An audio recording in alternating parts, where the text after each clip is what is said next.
Welcome back. Nights in White Canvas, very blowy afternoon after a beautiful day yesterday.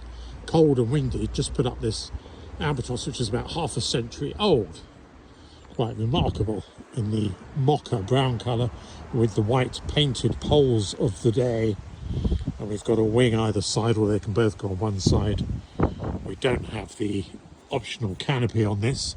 Doesn't have the zip there. Does have the built-in 1 metre canopy on the front, which a couple of people can sit under for their Earl Grey tea or their gin and tonic. The canvas is on the whole very clean. There's the original badge, nice when they're not all worn out. Suggests the tent has not been used a lot or has been very well looked after. Just a few little marks there. I think somebody's maybe got a bit close to the barbecue and there's got a little bit of cooking oil on there. It would be nice to put some solvent on there and get rid of that if one had the time. But all this around here, exceptionally good. There are a few spots of sap which I'll show you from the inside. You can hardly see them from outside, but all this right round here, I haven't tensioned it very well. I've been fighting the wind, and while I remember the original tent curtains here that came with it, funky 70s colouring, big dividing curtain to divide off the living area, second curtain to divide that into two.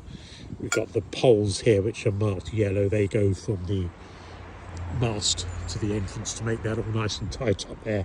I'm a bit too lazy to put them in. Unless it's stormy, you don't actually need them. And we've got the original bag, so there it is, all ready to be camped in. People ask about the waterproofing on these. They should be naturally waterproof. Sometimes if they've been dry for a very long time, the fibres can shrink a bit and they can let a bit of moisture in. Always a good idea when you get one of these, put it up in the garden, and if you don't get any wet weather, give it a hosing a couple of times, let it dry, and 9 times out of 10, if not more, they will completely reseal. It's very rare that they need spraying. So we've got the windows here in the front with the mesh above, which is all good. One of the vents here, there was a little rip and there's a little repair piece there. You can just see in that mesh, and then you've got the half moon covers, so you can basically get air through the tent. Quite a decent smell in here. Could do with a bit of an airing. This sap, you can see it here. They're like little spots, and it's basically when sap has gone in to the cloth. Doesn't affect the waterproofing, doesn't affect the integrity of the cloth. I can see maybe 12 spots like that. So we just leave those alone. We don't try and do anything with those. They don't cause any problems.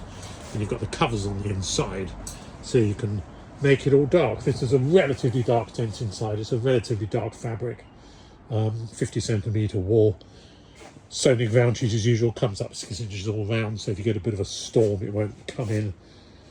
And mast in the middle. Again, a few chips in the paint, but these are the original masts, the original poles from this tent. Everything is original, so it's a bit of a collector's item.